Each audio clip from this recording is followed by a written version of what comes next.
Salut tout le monde, c'est Mathieu, j'espère que vous allez bien. On se retrouve aujourd'hui pour une toute nouvelle vidéo. Je vais vous présenter mon équipe type de cette saison de Ligue 1 Conforama. Je vais donc vous présenter mon 11 type de la saison. Donc j'ai pris pour moi les meilleurs joueurs. J'ai pris aucun joueur du Paris Saint-Germain parce que sinon l'équipe était presque 100% parisienne. Alors par exemple dans la vidéo précédente sur le bilan de Ligue 1, j'avais dit que le meilleur gardien pour moi de la saison était Gauthier Larsonneur. Pour moi, c'est lui, mais j'en ai mis un autre. Voilà, pour changer un petit peu, j'en ai mis un autre. Donc voilà, je vous présente donc mon 11 type tout de suite. Dans les buts, je mettrai Steve Mandanda. Pour moi, il est dans les top 3 des meilleurs gardiens de la saison. Même si l'année dernière, il a fait une saison catastrophique avec l'OM cette saison. Il a réalisé un très très bon championnat. Il est redevenu le capitaine de l'OM et a repris son surnom de El Phénoméno avec 71,3% de tirs arrêtés. C'est vraiment un très très bon gardien. Il en est pour beaucoup à cette deuxième place de l'OM.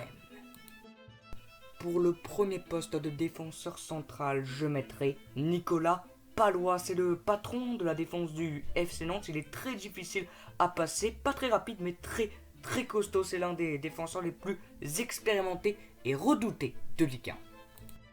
Le deuxième défenseur central de mon équipe type, c'est Younis Abdelhamid. J'avais dit dans le bilan de Ligue 1 Conforama qu'il était le meilleur défenseur de la Ligue 1, en tout cas l'un des meilleurs acteurs majeurs vraiment de la remontée de Reims en Ligue 1. Et puis cette saison, il a été vraiment très très bon et c'est aussi un acteur majeur de la qualification en Europa League. Si je vous rappelle, la Coupe de Ligue et la Coupe de France ne se jouent pas, enfin si les finales ne se jouent pas aussi, le Paris Saint-Germain les gagne.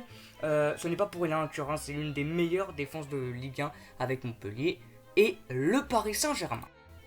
Ensuite, en latéral gauche, je mettrai Fetou Mawassa. Il a un profil très offensif. Il a inscrit avec le Stade Rennais cette saison 3 buts et une passe décisive en 23 matchs de Ligue 1. Il est titulaire indiscutable à Rennes et il a remplacé Rémi Bensebaini côté gauche et il est très très très très bon.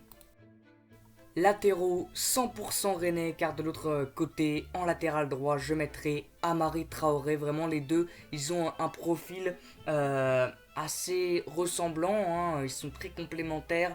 Les deux, ils sont très rapides, très offensifs.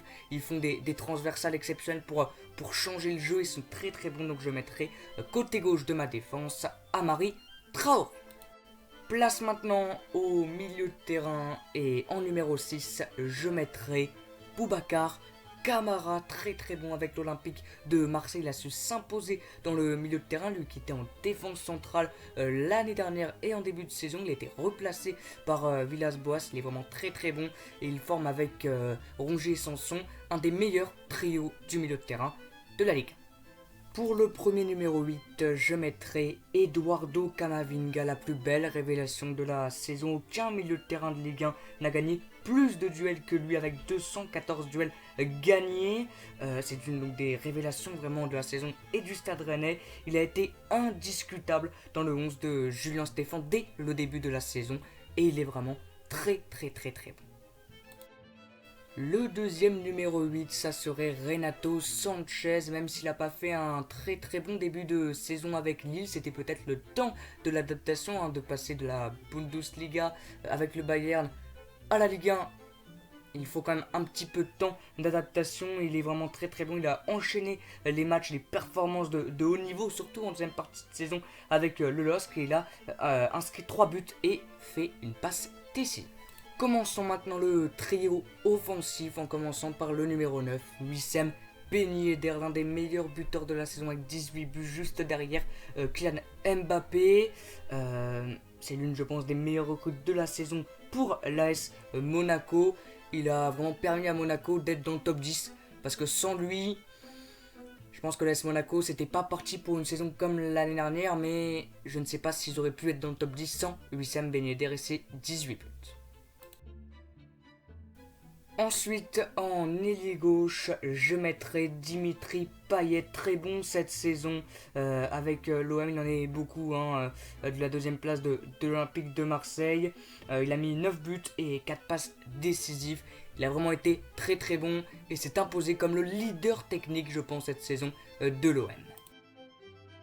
Et pour finir cette équipe type, on va finir donc avec notre ailier droit et je mettrai Denis Bouanga. Alors il y en a d'autres, hein, des très bons ailiers droits bien évidemment. Neymar, Mbappé, il y en a beaucoup. Mais je mettrai Denis Bouanga, surtout parce que pour moi c'est lui qui a réussi à relever un petit peu la tête de l'eau de l'AS Saint-Etienne. Parce que la SSE a fait une saison catastrophique en terminant 17ème. Il a été, je pense, le meilleur joueur de la SSE cette saison. Il a supporté l'attaque des Verts avec 10 buts et 3 passes décisives. Et il faut bien savoir qu'il réalise beaucoup de dribbles parce que c'est le joueur qui a réalisé juste derrière Neymar plus de dribbles parce que Neymar en a réalisé 160 et Denis Bouanga 144. C'est la fin de cette vidéo, j'espère qu'elle vous aura plu. N'hésitez pas à mettre dans l'espace commentaire votre 11 types de Ligue 1 car on n'a pas le même, ça c'est sûr et certain. Donc mettez-le et bien évidemment que j'irai voir. On se retrouve très bientôt, je pense demain pour une nouvelle vidéo. Je vous dis donc à bientôt et comme d'habitude, ciao.